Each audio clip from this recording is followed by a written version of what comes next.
So the way I looked at it, I owned the work because I paid for it. And I did all the work. I created it, so I felt like it should belong to me. That said, the companies felt otherwise. I wrote it, you know what I'm saying? I paid the for the beat. I paid you for loaning me the money, you know what I'm saying? I paid you back your money. Now we splitting because you loaned me the money. Yeah. But you own my I don't owe you a thing. Why is you holding on to my Yeah. And that's standard. Few of us will do well. The majority will not. You a $25,000 signing bonus, advance, and 2 cents off every game we sell. They know what they're doing. $50 game. You giving me 2 cents? Let me think about that for a minute. DMX rolled into a Toronto club thinking it was just another night to cool off until he spotted Prince. What happened next? X would later say it felt like getting schooled by your own grandfather. And if you know DMX, you know this was a man who once claimed he could have made sure there wouldn't even be a Ja Rule if he wanted. So what could Prince have possibly told this certified tough guy that left him stunned? And sat down and schooled me. I felt like a little kid. In a good way. I felt like he's the OG. Like my if you grandfather think about it. smacked me like, what the fuck is wrong with you? Let's break it down. Chapter 1, From Yonkers to Global Fame. Earl Simmons, born December 18, 1970 in Mount Vernon and raised in the gritty streets of Yonkers, grew up surrounded by chaos. We had a club, and Prince comes in, this big security guard. We go inside, whatever. He's like, He pointed at you and said like, yeah. Can't just say that, X. Yeah. Raised by his single mother, Annette Simmons, X's childhood was marked by constant physical and verbal abuse, poverty, and instability. Love was rare, danger was everywhere. By 7 years old, he was already bouncing in and out of group homes. Even back then, X stood out, finding more loyalty in stray dogs than in people. He felt their rage, their loyalty, their survival instincts, and that bond shaped not just his personality, but his whole identity. Darkman X wasn't just a name, it was a living persona. In 1986, he caught his first arrest for stealing a dog, landing 2 years in juvie. By his teenage years, X was beatboxing, rapping, and tearing through freestyle circles in Yonkers. His energy was unmatched, spitting bars with his hands cuffed behind his back in juvenile centers, or battling MCs in the park long after the sun went down. This wasn't just music for DMX, it was therapy, it was war, it was survival. But while his rhymes were growing, so was his street life. Crime was stitched into his very DNA. Here's a wild one Jermaine Dupri once told. Back when he was working on his Life in 1942 album, he booked a studio session in New York with DMX and decided to turn it into a PR moment. He even invited a journalist, believed to be from The Source, to sit in and capture the behind-the-scenes magic. The writer showed up early, before anyone else. Then DMX rolled in, flanked by his 2 dogs like it was his personal security team. What happened next? Nobody saw coming. Before Jermaine could even step foot in the room, the reporter was already rattled. According to Dupri, DMX locked eyes on the guy and went straight into interrogation mode. What was it like being around DMX? DMX was dangerous, man. Like, not dangerous, but he's like, when you around him, he's like, you don't know what's gonna happen. You know what I'm saying? Very unpredictable. Right. Asking who he was and what he had on him. No gun, no blade, just raw presence. And those dogs, they didn't have to bark twice. Without laying a finger on him, DMX and his canine crew had the man so shook, he handed over everything. DMX simply told him to run it, and the guy did, no questions asked. Now that you get exactly what kind of force DMX was at that point in his life. He was born Prince Rogers Nelson. And by the age of 7, he was playing the piano. Just one of the many instruments he's mastered over the years. He's written songs for the most popular singers of the day and has gotten countless awards. This is the baddest man around. It's time to talk about Prince. Chapter 2, Prince, To the world, he was music, mystique, and magnetic style wrapped into one. His wardrobe alone made him seem unreal, but behind the glam was a mastermind. Strategic, disciplined, and unshakably tough, Prince wasn't just an artist. He was a full-blown empire, a mentor, a visionary, and a man who fought relentlessly for control over his craft. What amazed me, perhaps more than anything else, is how often I would come in and I'd see the mic in front of the chair in a sitting position. And you'd realize he had done a lot of that stuff sitting down. By the time Prince left this world, he dropped 39 albums in 40 years, almost one every single year. And here's the kicker.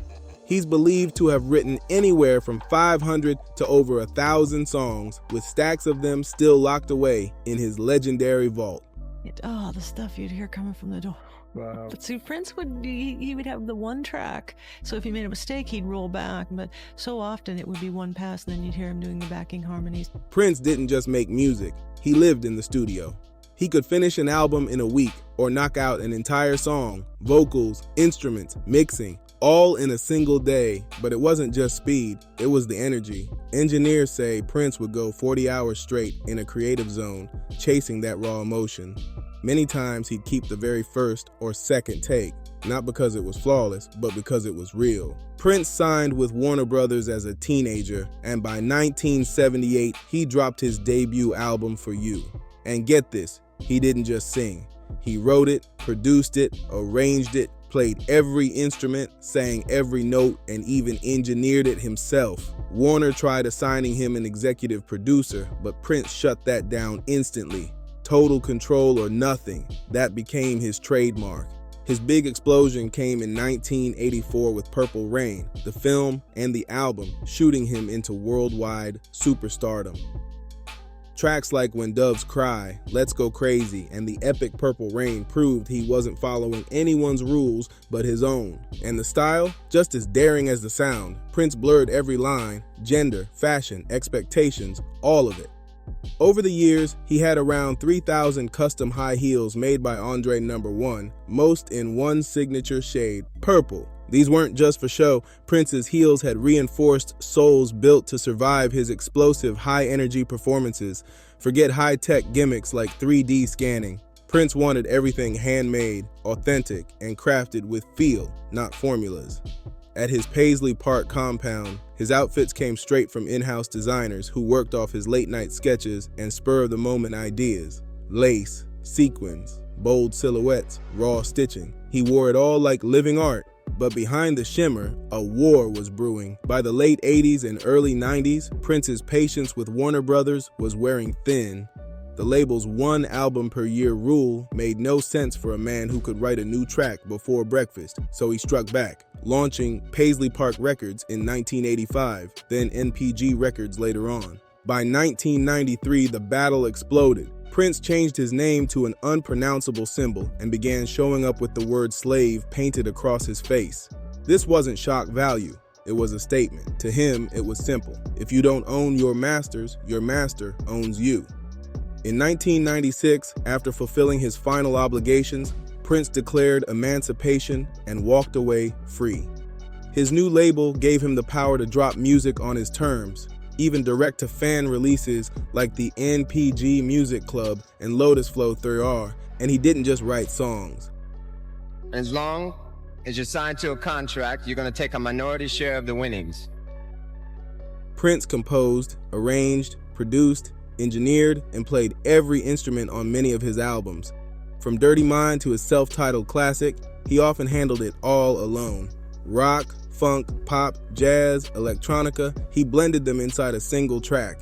Albums from Sign of the Times through Lovesexy proved his sound would never stop evolving, and his release schedule never slowed for anyone. Prince could step into a studio and play dozens of instruments himself, layering each track by hand, no outsiders needed. He shut down industry norms, refusing to let anyone else produce his work. When Warner execs tried meddling with his debut, he literally kicked them out, demanding full creative control. And whenever the topic came up, Prince didn't sugarcoat it. The music game was corrupt, and as long as you signed contracts, you were only getting a slice while the label took the feast. Chapter 3, DMX and Prince. Some moments in life don't hit you with fireworks. They hit you in silence, straight to the soul. One conversation, one person, one truth, and suddenly you're rethinking everything you thought you knew. For DMX, that person was Prince, and it wasn't just him. Even comedian Cat Williams admitted Prince was someone he looked up to. Now, picture this. DMX in Toronto, fresh off filming scenes for Exit Wounds. The club's alive, the crowd's vibing, the music's heavy, and X is in his element. It seems like Prince is a G, man. Every story we got is good. Everybody love Prince. Who didn't know Prince, but would kind of make fun of the heels. Then the energy shifts. In walks Prince. Not just anyone, Prince, small in stature, rocking heels, lace shirts, velvet suits, giving off a vibe that was part rock god, part spirit, almost untouchable. To most, he was a walking mix of magic and mystery. Was he shy, arrogant, pure genius? Probably all of it. And sure, some folks cracked jokes. Even DMX admitted people used to clown him for the glitter, the platforms, that soft-spoken energy. They'd sarcastically call him Prince Gangsta. Like, how could a man dressed like that be tough? But what happened next proved just how wrong they were, and DMX would never forget it. That night, Prince wasn't anything like the image people carried in their heads. Not to DMX, not even close. He walked in quiet, but with a presence so heavy, the whole room felt it. Without a word, he motioned for DMX to come over. X didn't hesitate. In a calm, steady voice, Prince spoke with intent, then told security to clear the space. And they did. Tables got moved. Half the club stepped back, all so these two could sit face to face for over an hour. And here's what shook DMX the most. This wasn't a pop star playing dress up. DMX had been around real power before. Jay-Z, Tupac, even ties to serious street crews like the Latin Kings. He knew alpha energy when he saw it. Prince had it, but his version was different. Controlled, precise, unshakable. Companies felt otherwise, and they would always hold this contract up and say, well, you signed it. And I say, well, I understand that. It's not like I want to leave. I just want to, talk about this thing and see if we can't make it more fair. They didn't waste time on small talk, fame, or chart numbers. Prince went straight to the real, ownership, purpose, the meaning behind it all. In that moment, every joke, every stereotype about the heels, lace, and soft-spoken tone, gone. Prince didn't just earn DMX's respect, he reset it. What is it exactly that you want to be free from when you're talking about your record company? In your job, can you leave it if you want to? Yeah, I can. You can't? Well, in the record industry, you can't. Years later, X still talked about that night like it was yesterday. And when a man who's been through the streets, the stage, and the storm tells you someone's words hit deep, you listen. That Toronto club night wasn't about ego or beef. It was about truth. Two legends crossing paths, one doing most of the talking, the other doing most of the listening. So what exactly did Prince say? Well, that's where Chapter 4, Masters, comes in, a conversation almost nobody's heard from a man who'd had it with record labels and fought for total control over his art and left DMX thinking about it for a long, long time. One of the big things Prince and DMX dug into that night was Masters, and most people outside the music game don't really get how deep that goes. In plain terms, the master recording is the original, highest quality version of a song or album. Every single copy, whether it's streaming on Spotify, spinning on a vinyl, blasting from a CD, or clipped in a TikTok, all traces back to that one file. So the way I looked at it, I owned the work because I paid for it. And I did all the work. I created it, so I felt like it should belong to me. That said, the companies felt otherwise. Here's the game Prince was breaking down. Whoever owns the master owns the music. Think of it like real estate. If you own the land, you can rent it, sell it, build on it, or leave it empty. But if someone else owns it, they call the shots, and you're just a tenant. In music, most artists, especially when they're starting out, sign contracts giving the label full control of the masters. That means the label decides where the song gets used, how much it's licensed for, and whether it's even re-released. And when the checks roll in, the label eats first. The artist gets scraps. Prince fought tooth and nail against this setup, and those were his exact words to DMX. If you didn't listen to him while he was alive, you missed game that could change your whole career. To really feel why that night hit so deep for X, you have to know Prince's war story. In the 90s, he did something unheard of. He went to war with Warner Brothers over the rights to his own masters. By then, Prince was one of the biggest names in the world. But here's the crazy part. He didn't even own the music he wrote, played, produced, sang, and lived. Prince wasn't backing down, and when Warner Brothers refused to hand him control, he pulled a move nobody saw coming. He changed his name to an unpronounceable symbol, literally a symbol, and started walking on stage with the word slave written across his face. All of these big deviants is all catching hell in 2024. It's up for all of them. It don't matter if you Diddy or whoever you is. TG Jakes, any of them. All lies will be exposed. That's all. During performances, he stopped answering to Prince altogether, demanding people call him the artist formerly known as Prince. The media called him crazy, eccentric, over the top. But he wasn't doing it for shock value. This was war. He was calling out record label contracts that bled artists dry, comparing the music industry to a modern-day plantation. His message was sharp. If you don't own your masters, you don't own your music. And if you don't own your music, you don't own your legacy. There's a disintegration going on that we really have to address. Prince started releasing music on his own terms, building his own distribution network, even bundling albums with concert tickets and selling direct to fans. Years ahead of streaming, years ahead of social media, eventually he won back control of his masters, but more importantly, he set a precedent. Owning your masters, he explained how to gave him the symbol. All about. Proving artists could fight back and say no. His interviews, his protests, the word slave on his face, all of it sent one message. Prince was fearless when it came to speaking uncomfortable truths. And as time went on, he took it further. He stopped aiming at the system in general and started naming names, pulling the curtain back on individuals he believed were helping keep artists powerless. And one name that started surfacing again and again, Sean Diddy Combs. Prince wasn't out to knock Diddy's fame or hustle. In fact, he respected the grind and the vision. But what bothered him was the way Diddy's partnerships, quiet alliances, and behind-the-scenes deals seemed to prop up the same system Prince had spent decades trying to tear down. In Prince's eyes, these moves weren't pushing artists forward. They were polishing the same chains and locking them back on. By that point, Prince's fight wasn't just about ownership. It was about influence. Who had it, how they used it, and whether it was freeing artists or keeping them trapped in the same cycle with a shinier look. Another thing that weighed on him, labels and execs no longer cared about the heart of the music, just the profit. The culture, the values, the meaning, all fading in the chase for another check. Chapter 5, did DMX learn? The big question. Did DMX take that advice to heart? Did he fight for his masters and flip the script? Sadly, this story doesn't have a fairy tale twist.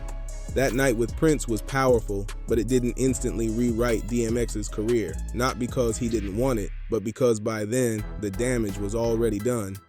X was already tangled up in contracts, lawsuits, addiction battles, and bad deals signed early in his come-up. He had blasted into the rap game at full speed.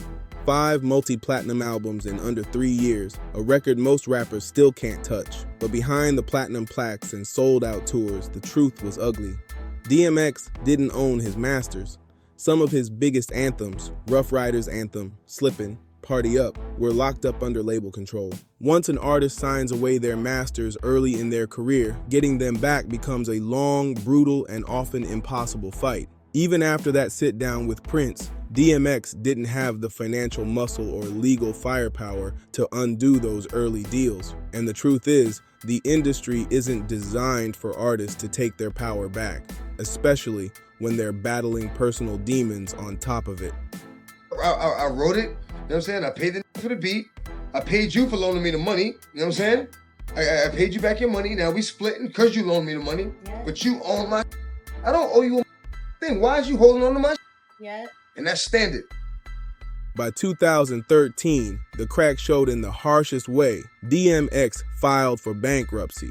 Court records revealed he had about $50,000 in assets, but over $1 million in debt. That's a gut punch for a man whose music had generated millions for everyone else.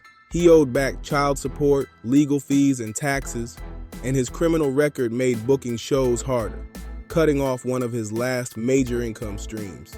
There were even whispers that he didn't have full access to his own royalties. When you don't own your masters, your survival depends on touring and live performances. And when that's disrupted by addiction, prison time, or simply aging out of the tour grind, your financial base collapses. It makes you wonder, what if DMX had gotten his masters back? DMX wasn't broken in the way tabloids made it seem, but his spirit took heavy hits. He said more than once, money was never the point. He didn't rap to get rich. He rapped to hurt out loud, to cry through the beat, to make sense of his pain. But the game he stepped into was all about the money. And when the check stopped, so did the world's attention. There's no confirmed record that DMX ever reclaimed his masters before his death in 2021. Most of his catalog stayed under Def Jam and Rough Riders. Fans still hope his estate might fight for them, but so far, nothing's been made official, and that's the real tragedy. Not just that DMX left us too soon, but that a man who poured everything into his art never truly owned the thing he created. Even after meeting with Prince, it was like painting a masterpiece only to be told you'd never be allowed to hang it in your own home. Still, something did shift after that night. DMX started speaking more openly about the business side of music. He began warning younger artists not to sign anything without reading the fine print. You could hear the awareness in his interviews. Even if he couldn't fix his own situation, he was trying to plant seeds for the next generation.